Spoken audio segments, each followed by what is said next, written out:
Everyone. बेटा हमने जो लास्ट जूम मीटिंग ली थी उसमें सोलिसी क्लोज प्रैक्टिस स्टार्ट की थी। दोबारा से बता देती हूँ मैं। हमें 3 डायमेंशनल क्लोज पैकिंग करनी है सोलिस में। तो सोलिस के अंदर जो 3 डायमेंशनल क्लोज पैकिंग है वो 2 डायमेंशन से स्टार्ट होगी। तो जो बच्चे जूम मीटिंग में नहीं थे उनके लिए मैं बता रही हूँ 2 डायमेंशनल क्लोज पैकिंग। पहले 2 डायमेंशन में जो स्पेयर होंगी यानी एटम्स होंगे वो अरेंज होंगे, और 2 डायमेंशनल के ऊपर ही फिर हम एक और डायरेक्शन में एक और साइड में लेयर लगा देंगे तो वो 3 डायमेंशनल क्लोज पैकिंग में कन्वर्ट हो जाएगी। तो 3D क्लोज पैकिंग के लिए 2 डायमेंशनल क्लोज पैकिंग समझनी जरूरी है। तो पहले मैं आपको बता रही हूँ 2D क्लोज पैकिंग।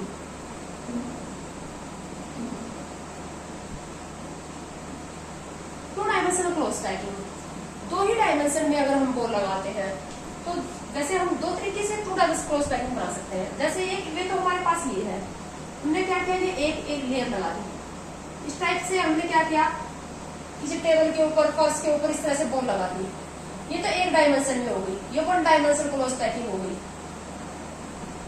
ये अगर तुमसे कोऑर्डिनेशन नंबर पूछ लिया जाए 1 डायमेंशन क्लोज पैकिंग का, 1 डायमेंशनल क्लोज पैकिंग का कोऑर्डिनेशन नंबर क्या होता है, एक बॉल को, एक पार्टिकल को जितने पार्टिकल टच करते हैं उसका कोऑर्डिनेशन नंबर होता है। तुम देख रहे हो एक पार्टिकल को 2 पार्टिकल टच कर रहे हैं तो coordination number 1 dimensional close packing का कितना होगा, 2 होगा। ठीक है। अब 2 डायमेंशन तो एक डायरेक्शन में तो इस तरह से लगा दी, एक इस तरह से लगा दे, ऐसे और ऐसे हम लगा दें तो वो 2D हो जाएगी। तो एक तरीका तो ऐसे ही है कि अगली जो हम लेयर लगाएंगे, अगर हम इसको ए टाइप की लेयर बोलते हैं, अगली लेयर भी जस्ट ऐसे ही लगाएंगे कि अगली लेयर की हर बॉल इस लेयर की बॉल के नीचे आ जाए, इस तरह से।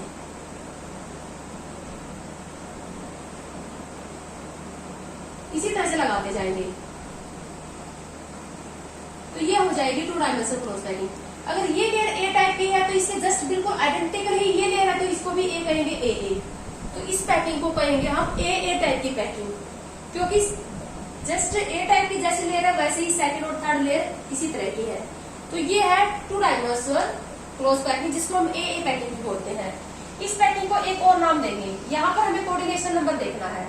हम देखेंगे एक बीच वाली बॉल को, जैसे इस बॉल को हम देख रहे हैं, इस बॉल को देखो कौन कौन सी बॉल टच कर रही है। एक तो ये टच कर रही है, एक ये टच कर रही है, एक ये कर रही है और एक ये कर रही है। तो इस बॉल को जो बॉल टच कर रही है उनके सेंटर को जब मिलाओगे तुम तो स्क्वायर बनेगा। देखो एक है ना, स्क्वायर बनाना। इसलिए इस क्लोज पैकिंग को हमने क्या नाम दे दिया, square close packing. Square close packing, 2D square close packing, 2 dimensional square close packing. Coordination number कितना बेटा, इसका कोऑर्डिनेशन नंबर कितना है, 4। तो 2 डायमेंशनल स्क्वायर क्लोज पैकिंग का कोऑर्डिनेशन नंबर कितना है, 4 है। यहाँ पर तुम देख रहे हो खाली गैप ज्यादा रह गया, ये सारा खाली गैप पड़ा हुआ है ना। तो ये जो 2 डायमेंशनल पैकिंग है ये ज्यादा इफिशिएंट पैकिंग नहीं है, क्योंकि यहाँ पर खाली गैप ज्यादा रह गया। तो हमारे पास एक और तरीका भी तो है, जरूरी नहीं है यही एक वे हम अपनाए 2 डायमेंशन के अंदर क्लोज पैकिंग करने का। एक और इफिशिएंट भी है।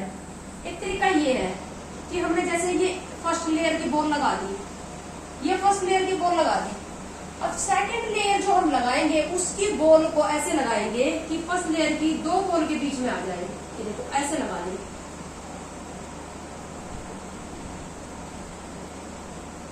है ना। 2 बॉल के बीच में एक बॉल, फिर 2 बॉल के बीच में एक बॉल लगा दी। यहाँ पर देखो, यहाँ पर खाली गैप कम रहा है। तो ये जो 2 डायमेंशनल क्लोज पैकिंग बनेगी ये ज्यादा एफिशिएंट होगी। अगली अगर ये ए टाइप की लेयर है तो इसको हम बी टाइप की लेयर का नाम देंगे ना, फिर क्योंकि ये डिफरेंट टाइप की लेयर है, ये डिफरेंट है। तो ए बी। अब थर्ड जो लेयर लगाएंगे वो इन दोनों के बीच में, थर्ड लेयर की जो बॉल आएगी वो इन दोनों के बीच में आएगी। तो तुम देख रहे हो कि ये जो थर्ड टाइप की जो लेयर है ये ए के जैसी है ना। तो ये फिर से ए टाइप की बन गई। तो इस तरह से ए बी टाइप की पैकिंग बन जाएगी। ये ए टाइप की ही तो है, जस्ट ए के वर्टिकली अलाइन कर रही है। तो ये ए टाइप की लेयर भी, तो इसको बोलेंगे A B close packing. A B कौन सी, 2D। और यहाँ पर देखो इस बॉल को कितनी बॉल टच कर रही है, ये 6 बॉल इसको टच कर रही है। इन 6 बॉल के सेंटर को जब तुम मिलाओगे, इन 6 बॉल के सेंटर को मिलाओगे तो तुम्हें एक हेक्सागोन मिला दिखाई देगा। इसीलिए इसको बोलते हैं hexagonal close packing. Hexagonal close packing. Hexagonal close packing में कोऑर्डिनेशन नंबर कितना है? 6 है। एक बॉल को कितनी बॉल टच कर रही है? 6 है। ये एबीएबी टाइप की है, ये ए टाइप की है, और ये ज्यादा इफिशियंट भी है। इसमें खाली गैप कम है, उसमें खाली गैप ज्यादा है। तो ये तो हमारे पास क्या आती है? Two dimensional close packing, square close packing coordination number 4 and hexagonal close packing coordination number 6। अब जो 3 डायमेंशनल क्लोज पैकिंग है वो हमें इन्हीं दोनों टाइप की क्लोज पैकिंग से समझनी है। तो सबसे पहले हम लेंगे जो हमारे पास जो स्क्वायर क्लोज पैकिंग आई है 2D, इसी से 3D क्लोज पैकिंग लेंगे। 3D close packing from 2D square close packing. तो फर्स्ट ले लेते हैं 3 dimensional close packing from 2 dimensional square close packing.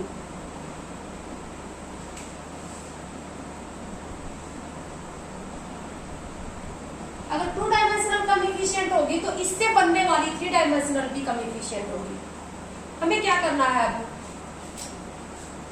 जैसे इस तरह से हमने बॉल लगा दी थी, ये बॉल लगा दी थी, इस तरह से बॉल बिछी पड़ी थी। अब इसी के ऊपर हम लेयर लगाते जाएं, फर्श के ऊपर, टेबल के ऊपर हमने क्या किया? ऐसे बॉल बिछा दी, तो वो तो 2 डायमेंशन में होगी, ये और ये। अब इसी के ऊपर अगर हम बॉल बिछाते जाए तो वही हमारे पास क्या हो जाएगी?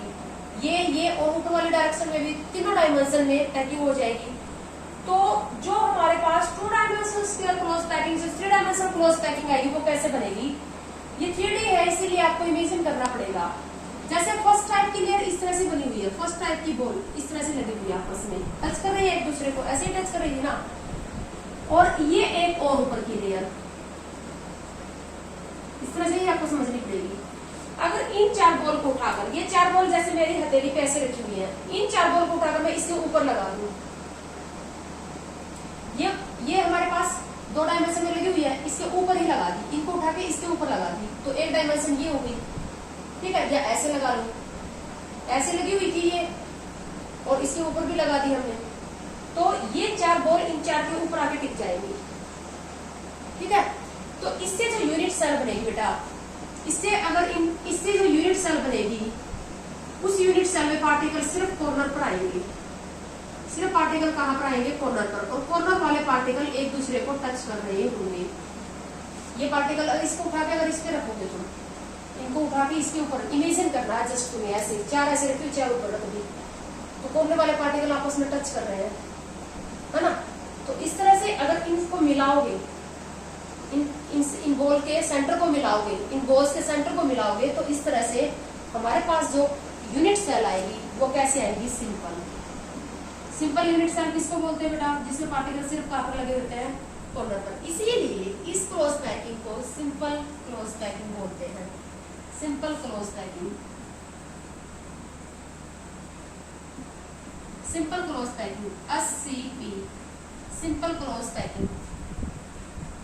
जैसे सिंपल यूनिट सेल की पैकिंग एफिशिएंसी हमने निकाली थी, कितनी आती है? 52%। तो सिंपल क्लोज पैकिंग की पैकिंग एफिशिएंसी भी कितनी होती है? 52% होती है, होता है,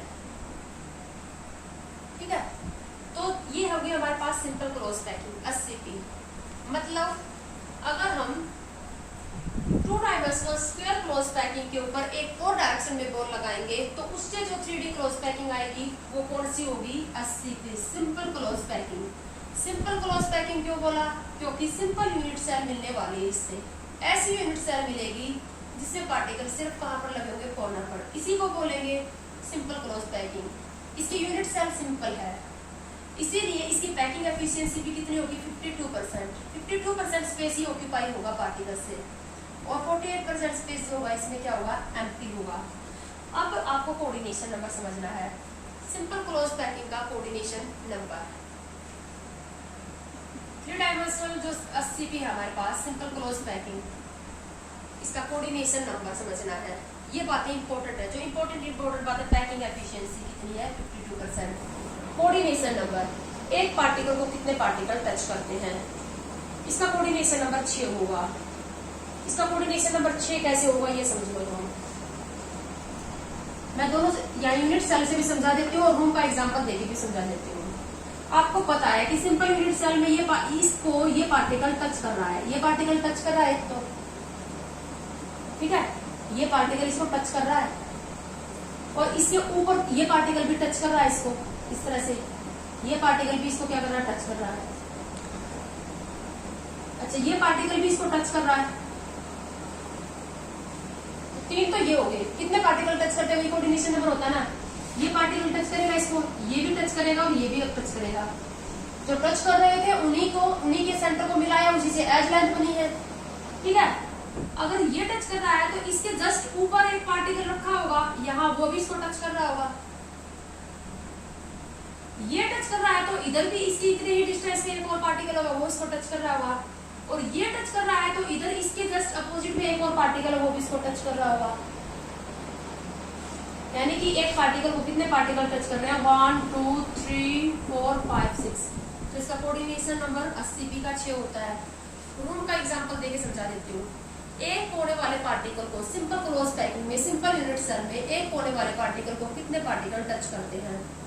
देखो मैं एग्जांपल दे रही हूँ, इस कोने का, ये जो ऊपर कोना है इसका एग्जांपल दे रही हूँ। यहाँ पर एक पार्टिकल लगा हुआ है, इसको ये वाला पार्टिकल टच कर रहा है, इसको ये नीचे वाला पार्टिकल भी टच कर रहा है और इसको उधर वाला जो पार्टिकल है वो भी टच कर रहा है। तीन पार्टिकल तो इसी कोने वाले को इसको टच कर रहे हैं।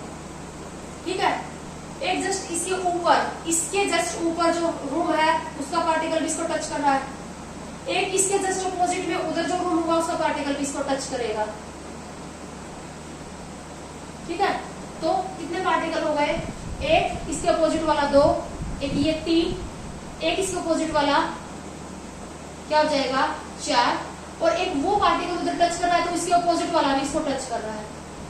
एक पार्टिकल को 6 पार्टिकल टच करेंगे, 3 तो इसी रूम के टच करेंगे और 3 दूसरे रूम के इसको टच करेंगे। एक इसके ऊपर जो रूम बना होगा उसका पार्टिकल, एक इसके इस साइड जो रूम बना होगा उसके कोने वाला पार्टिकल, एक इस साइड में जो रूम बना उसके कोने वाला पार्टिकल। तो एक कॉर्नर वाले पार्टिकल को दूसरे 6 कॉर्नर वाले पार्टिकल आपस में टच करेंगे। तो 80B का जो कोऑर्डिनेशन नंबर है वो कितना है, 6। सिंपल क्लोज पैकिंग सबसे लिस्ट इफिशिएंट पैकिंग है, सिर्फ 52% स्पेस ही ऑक्यूपाई है क्योंकि ये लिस्ट 2D स्क्वायर पैकिंग से बना है। ठीक है, तो ये जो थी हमारे पास सिंपल क्लोज पैकिंग, जिसका कोऑर्डिनेशन नंबर है 6, जिससे पार्टिकल सिर्फ कॉर्नर पे लगे हैं। पैकिंग एफिशिएंसी है 52%। उसके बाद हम दूसरी जो पैकिंग ले रहे हैं वो लेंगे हम 2D से ही, कह लीजिए 2D से ही लेंगे, 2D स्क्वायर क्लोज पैकिंग से ही 3D क्लोज पैकिंग। जो एक और क्लोज पैकिंग जो 2D स्क्वायर क्लोज पैकिंग से पॉसिबल है वो है हमारे पास BCC, body centred close packing. Body centred unit cell पड़ी है ना, body centred close packing, body centred close packing. कितनी पैकिंग एफिशिएंसी होती है बॉडी सेंटर्ड यूनिट सेल की, 68%। तो बॉडी सेंटर्ड क्लोज पैकिंग कैसे बनेगी, body centred close packing imagine करना है। जस्ट हमने देखा है इस तरह से 4 पार्टिकल आपस में इस तरह से टच कर रहे हैं 2D स्क्वायर क्लोज पैकिंग में।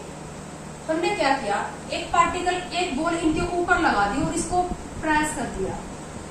4 बॉल रखी हुई थी इस तरह से, उसके ऊपर एक बॉल और रख दी चारों के सेंटर पे और उसको इस तरह से प्रेस करना स्टार्ट कर दिया। तो अगर इसको हम इस तरह से प्रेस करेंगे तो ये अलग अलग हो जाएंगी, ये 4 बॉल इस तरह से, ये 4 बॉल क्या हो जाएंगी, अलग अलग हो जाएंगी और ये इनके बीच में आ जाएगी इस तरह से। ठीक है, तो ये 4 बॉल पहले तो टच कर रही थी लेकिन अब हमने इनको ऐसे प्रेस किया तो ये टच नहीं करेंगे एक दूसरे को और ये इनके बीच में आ जाएगी। और इसी के ऊपर इसी तरह से हम ये 4 बॉल और रख दें, इन 4 बॉल को उठा के इसके ऊपर रख दें। हमारे पास क्या है, ये 5 बॉल है, 4 कोने पे लगी हुई है जो टच नहीं कर रही, उनके बीच में एक बॉल लगी हुई है, उसके ऊपर हमने 4 बॉल और उठा के रख दी। इमेजिन करना है ये 4 बॉल उठा के इसके ऊपर लगा दी। तो इससे जब इनके सभी के सेंटर्स को मिलाएंगे तो हमारे पास एक ऐसी यूनिट सेल आएगी जिसमें से पार्टिकल क्या होंगे, ये 8 पार्टिकल तो 8 कोने पे होंगे और ये पार्टिकल इसके सेंटर में आएगा, यानी कि बॉडी सेंटर्ड यूनिट सेल की फॉर्मेशन हो जाएगी। इसकी फॉर्मेशन हो जाएगी बॉडी सेंटर्ड यूनिट सेल की फॉर्मेशन हो जाएगी,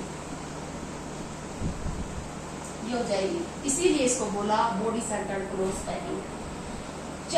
इसका कोऑर्डिनेशन नंबर देख लो तुम, कोऑर्डिनेशन नंबर इस बॉल को देखो, इस बॉल को 4 बॉल तो यही टच कर रही है और इन चारों को भी उठा के इसके ऊपर रखोगे तो 4 ये टच करेंगे। तो एक बॉल को कितनी बॉल टच कर रही है? 8 बॉल, इसीलिए इसका कोऑर्डिनेशन नंबर 8 होता है।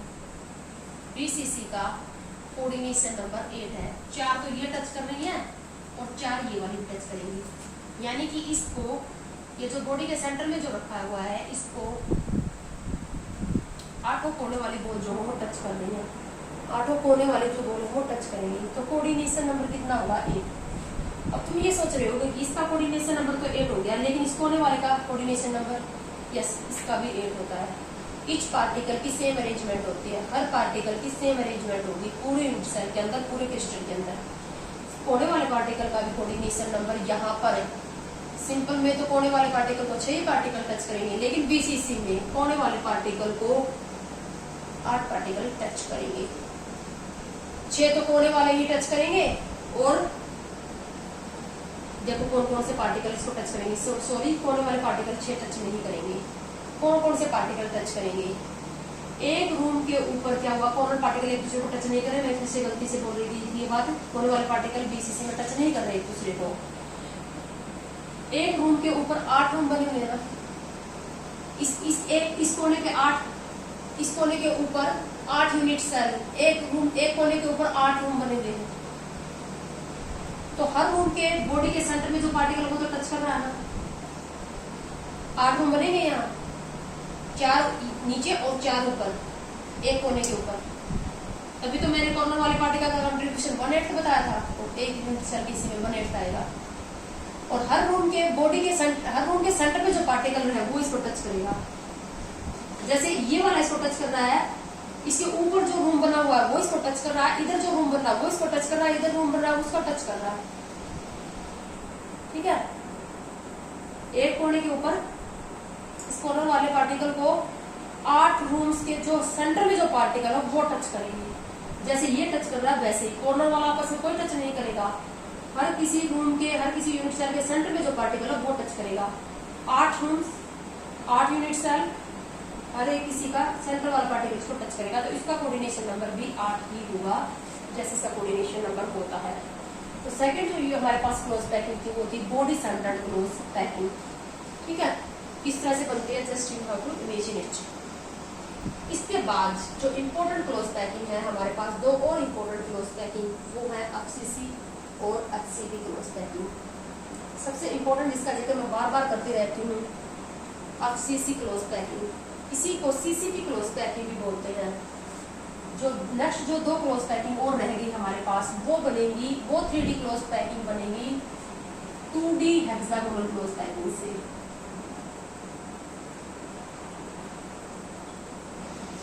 To D hexagonal close packing.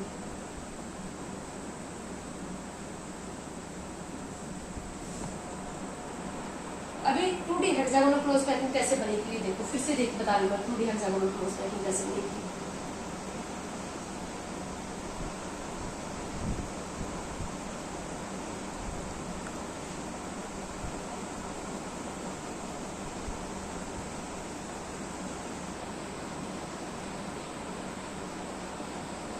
ये इस तरह से बनी है 2D hexagonal close packing A B type की लेयर से।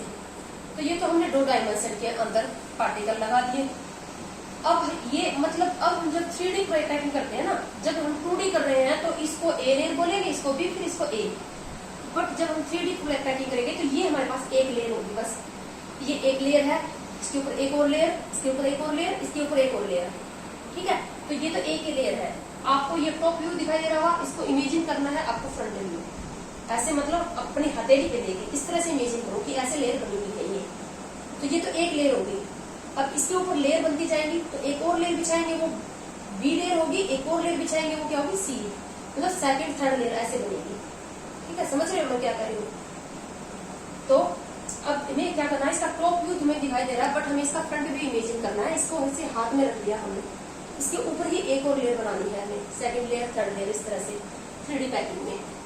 तुम्हें यहाँ पर दिखाई दे रहे होंगे वर्ड, खाली जगह, दो तरह के वर्ड, ट्रायंगुलर वर्ड ही दिखाई दे रहे हैं। लेकिन ये जो ट्रायंगुलर वर्ड है यहाँ पर तुम्हें दिखाई दे रहे हैं, इनके अपेक्स अपवर्ड है, और ये जो ट्रायंगुलर वर्ड है इनके अपेक्स यहाँ डाउनवर्ड, इस तरह से है।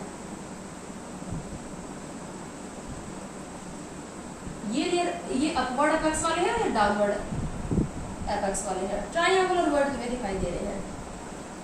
अब अगली जो लेयर है हम इस तरह से लगाएंगे कि बॉल के ऊपर बॉल अगर हम रखें तो वो स्टेबिलिटी नहीं होगी। बॉल के ऊपर बॉल लगा दें, बॉल के ऊपर बॉल अगर टिकेगी तो वो अच्छे से नहीं टिक पाएगी, स्टेबिलिटी नहीं आएगी, पैकिंग अच्छी नहीं हो पाएगी।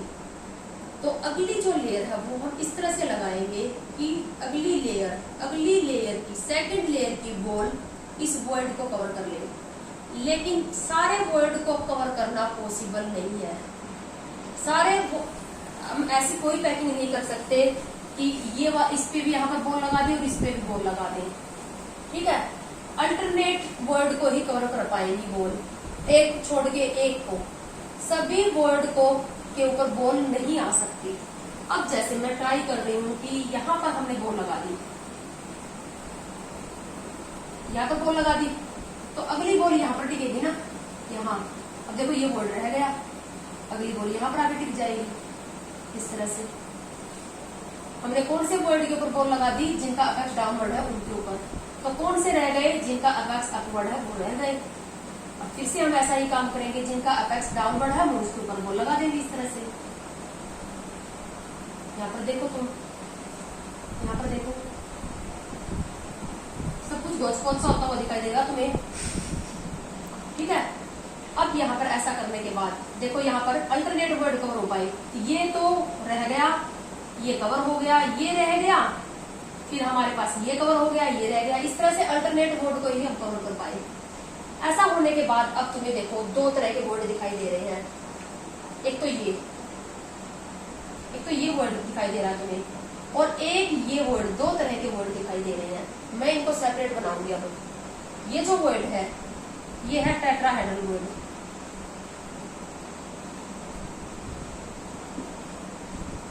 और ये जो वर्ड है ये है ऑक्टाहेड्रल वर्ड। क्यों बोला इनको टेट्राहेड्रल और ऑक्टाहेड्रल वर्ड? पहले तो इन्हीं को समझो। यहाँ पर मैं अलग से बना रही हूँ टेट्राहेड्रल वर्ड। एक बॉल तो तुम्हें दिखाई दे रही है नीचे वाली लेयर की, नीचे वाली लेयर की ये एक बॉल, बड़ी बॉल तुम्हें दिखाई दे रही होगी, और तीन बॉल ये इसके ऊपर इस तरह से दिखाई दे रही है। दूसरी लेयर की तीन बॉल यहाँ है, ये टेट्राहेड्रल वर्ड, ठीक है। एक बॉल नीचे लगी हुई है और तीन बॉल ऊपर लगी हुई है। इन चारों बॉलों के जब सेंटर को जब तुम मिलाओगे, इन चारों बॉलों के सेंटर को जब तुम मिलाओगे इस तरह से, ये मैंने नीचे वाली बॉल बना दी और ये मैंने बना दी ऊपर वाली बॉल, और यहाँ है ये टेट्राहेड्रल वर्ड। इन चारों के सेंटर को जब तुम आपस में मिलाओगे तो एक टेट्राहेड्रा, इन चारों के सेंटर को जब तुम मिलाओगे तो एक टेट्राहेड्रा की फॉर्मेशन होगी। इसीलिए इस वर्ड को क्या बोला? Tetrahedral word. इसको टी भी नाम देते हैं, टेट्राहेड्रल वर्ड। कितना कोऑर्डिनेशन नंबर है? कितनी बॉल से घिरा हुआ है? 4 से घिरा हुआ है। एक बॉल नीचे, 3 ऊपर। तो ऐसा भी हो सकता है कि 3 नीचे 1 ऊपर। तो टेट्राहेड्रल वर्ड है, उसका कोऑर्डिनेशन नंबर कितना है? इसका कोऑर्डिनेशन नंबर है 4। 4 बॉल से घिरा हुआ है, ये कोऑर्डिनेशन नंबर 4 है। 4 बॉल से घिरा हुआ है, टेट्राहेड्रा बन रहा है। जिन 4 बॉल से ये घिरा हुआ है, ये वॉइड, ये खाली जगह है, उनके सेंटर को मिलाने से ये टेट्राहेड्रल पिक्चर में बनी। इसलिए इसको हमने क्या बोला? Tetrahedral word. अब मैं तुम्हें दिखा रही हूँ ऑक्टाहेड्रल वर्ड को सेपरेट करके। ये जो ऑक्टाहेड्रल वर्ड है, यहाँ पर ध्यान से देखो, 3 बॉल, 1 2 3 नीचे वाली और 1 2 3 ऊपर वाली है। तो ऑक्टाहेड्रल जो वर्ड बना हुआ है वो इस तरह से बना हुआ है। प्रेजेंट केस में जो ऊपर वाली जो 3 बॉल है, नीचे वाली जो 3 बॉल है, उसमें ऊपर 2 है और 1 नीचे है। इस तरह से कोई बात नहीं, कोई फर्क नहीं पड़ता। ये जो ऑक्टाहेड्रल वर्ड है ये ऐसे बना हुआ है। 3 जो नीचे वाली सबसे पहली जो लेयर थी हमने लगाई थी, उसकी 3 बॉल, इस तरह से है, और 3 बॉल ये सेकंड लेयर की भी है, इस तरह से है ये।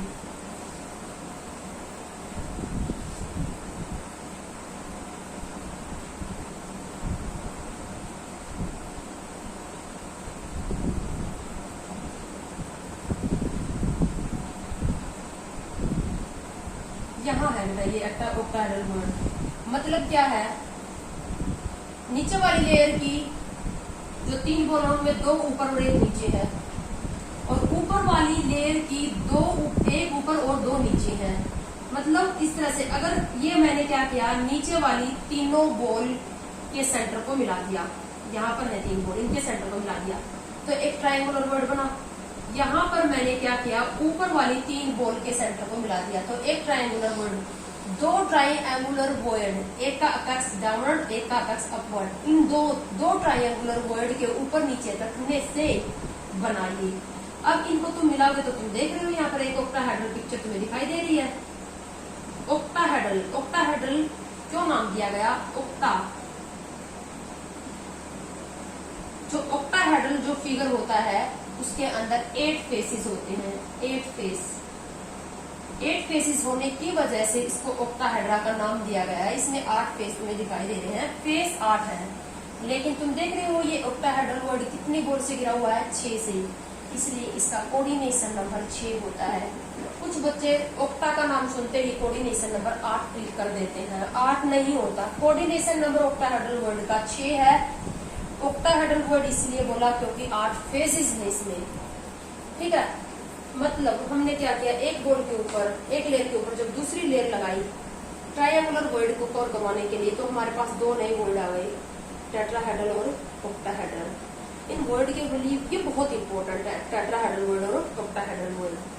अब जो हमारी जो 2 और क्लोज पैकिंग आने वाली है वो अब इसी तीसरी लेयर और लगाएंगे, दूसरी लेयर के ऊपर तीसरी लेयर भी अब हम 2 तरीके से लगा सकते हैं। या तो हम अगली जो लेयर लगाएंगे वो इस तरह से लगाएं कि इस टेट्राहेड्रल वर्ड के ऊपर आ जाए अगली लेयर की बॉल, तीसरी लेयर की बॉल या तो किसके ऊपर आ जाए, टेट्राहेड्रल वर्ड के ऊपर, या फिर किसके ऊपर आ जाए, ऑक्टाहेड्रल वर्ड के ऊपर। तो अगर टेट्रा इस तरह से लगाएं, तीसरी लेयर को ऐसे लगाएं कि तीसरी लेयर की हर बॉल टेट्राहेड्रल वर्ड के ऊपर आ जाए, तो एक अलग पैकिंग आएगी, अलग क्लोज पैकिंग आएगी। और ऑक्टाहेड्रल वर्ड के ऊपर रखेंगे तो एक और क्लोज पैकिंग आएगी। तो 2 जो क्लोज पैकिंग आएगी उनको हमें समझना है। पहले मैं इन वर्ड के बारे में तुम्हें कुछ और बताना चाहती हूँ। ये जो टेट्राहेड्रल और ऑक्टाहेड्रल वर्ड है, सबसे पहले सबसे इंपॉर्टेंट काम क्या है, तुम्हें इनका कोऑर्डिनेशन नंबर याद करना। कोऑर्डिनेशन नंबर टेट्राहेड्रल वर्ड और ऑक्टाहेड्रल वर्ड का 4 और 6 होता है। और तुम्हें जो इंपॉर्टेंट बात मैंने मुझे बतानी है वो क्या बतानी है, ये वो जो आयनिक कंपाउंड होते हैं ना, कटायन और अनायन। अब तुम्हें पता है कि आयनिक कंपाउंड में जनरली क्या होता है, कटायन का साइज स्मॉल होता है, जनरली कटायन का साइज स्मॉल होता है और अनायन का साइज क्या होता है, लार्ज होता है। ये वर्ड बहुत छोटे साइज के हैं, ऐसा नहीं है कि हर वर्ड का साइज फिक्स होता है। एक वर्ड का साइज कौन डिसाइड करेगा, ये बॉल जो मिलकर इस वर्ड को बना रही है ना, ये बॉल जो मिलकर इस वर्ड को बना रही है, यही साइज डिसाइड करेगी। अगर ये बॉल इन पार्टिकल का साइज बड़ा होगा तो वर्ड का साइज भी बड़ा होगा। क्या रिलेशनशिप है, वर्ड को कवर करने वाली बॉल के साइज में जो रिलेशनशिप आती है हम उसका डेरिवेशन लेंगे। टेट्राहेड्रल वर्ड और उसको कवर करने वाली, उसको सराउंड करने वाली बॉल के बीच में के साइज में रिलेशनशिप। इसी तरह से ऑक्टाहेड्रल वर्ड और उसको कवर करने वाली, उसको सराउंड करने वाली बॉल के साइज के बीच में रिलेशनशिप होगी। जनरली जो आयनिक कंपाउंड होते हैं, आयनिक कंपाउंड्स में क्या होता है, अनायन तो अरेंजमेंट बनाते हैं, अनायन का साइज बड़ा होता है, तो बड़े साइज के जो अनायन होंगे वो तो क्या कराएंगे, अरेंजमेंट बनाएंगे सॉलिड के अंदर। और कटायन जो होंगे वो वर्ड को ऑक्यूपाई करेंगे। अनायन तो क्या बनाएंगे, अनायन बनाएंगे अरेंजमेंट, ठीक है। और कटायन क्या करेंगे, कटायन ऑक्यूपाई करेंगे वर्ड को, कटायन वर्ड को ऑक्यूपाई करेंगे, क्योंकि कटायन का साइज जो होता है वो ये इन पार्टिकल के साइज से बहुत छोटा होता है। वर्ड का साइज बहुत ज्यादा छोटा होता है, ये पार्टिकल जो मिलकर वर्ड बनाते हैं उनसे।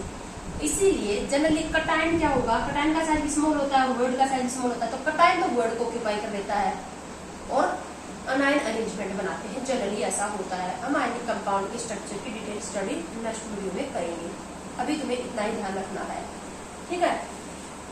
तो अब क्या है, अब तुम्हें जो बात याद रखनी है, पर यूनिट सेल में तुमसे ये पूछ लेंगे कि बीसीसी यूनिट सेल में टेट्राहेड्रल, टोटल टेट्राहेड्रल वर्ड बताओ, ऑक्टाहेड्रल वर्ड बताओ, या टोटल वर्ड बताओ, टेट्राहेड्रल वर्ड कितने होंगे, ऑक्टाहेड्रल वर्ड कितने होंगे। अब सीसी में पूछ लेंगे तुमसे ऑक्टाहेड्रल वर्ड बताओ कितने होते हैं, टेट्राहेड्रल वर्ड कितने होते हैं। बहुत आसान है। तो number of tetrahedral and octahedral void in a unit cell, number of octahedral word and tetrahedral word in a unit cell। सुनो मेरी बात को ध्यान से, octahedral word उतने ही होते हैं एक यूनिट सेल के अंदर जितने पार्टिकल होते हैं। Number of octahedral word is equal to number of particles. जितने पार्टिकल होंगे उतने ही ऑक्टाहेड्रल वर्ड होंगे। Number of tetrahedral void is equal to 2 into number of particles. बहुत ही सिंपल सी चीज है लेकिन बहुत काम की है। एक यूनिट सेल में जितने पार्टिकल होते हैं उससे दुगने होते हैं टेट्राहेड्रल वर्ड, और जितने पार्टिकल होते हैं उतने ही होते हैं ऑक्टाहेड्रल वर्ड। पार्टिकल को हम जेड से लिखते हैं तो ऑक्टाहेड्रल वर्ड को भी हम जेड से लिख सकते हैं। तो अब तुम मुझे बताओ, सिंपल क्लोज पैकिंग यानी कि सिंपल यूनिट सेल में ऑक्टाहेड्रल वर्ड कितने होंगे।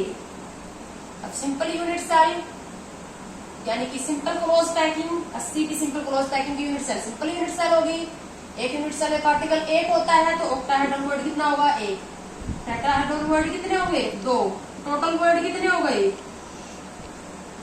Total word 3। अब सीसी में बताओ, अब सीसी में ऑक्टाहेड्रल वर्ड, अब सीसी में number of particle per unit cell 4, तो ऑक्टाहेड्रल वर्ड भी कितने होंगे, 4। टेट्राहेड्रल वर्ड कितने होंगे, 8। टोटल वर्ड कितने हो गए, 12। बीसीसी में पार्टिकल कितने होते हैं, 2, तो टेट्राहेड्रल वर्ड कितने होंगे, 4। ऑक्टाहेड्रल वर्ड कितने होंगे, 2। टोटल वर्ड कितने होंगे, 6। ये बात याद रखनी है। ऑक्टाहेड्रल वर्ड उतने ही होते हैं जितने पार्टिकल होते हैं, और टेट्राहेड्रल वर्ड पार्टिकल से डबल होते हैं। ये वर्ड के बारे में कुछ मुझे आपको इन्फॉर्मेशन देनी थी। अब जो 2 टाइप की हमारे पास 3D क्लोज पैकिंग रह गई, नेक्स्ट वीडियो में बताऊंगी मैं आपको। थर्ड लेयर की बॉल या तो टेट्राहेड्रल वर्ड पे लगाएंगे या ऑक्टाहेड्रल वर्ड पे, उसी से 2 अरेंजमेंट आएंगे। नेक्स्ट वीडियो में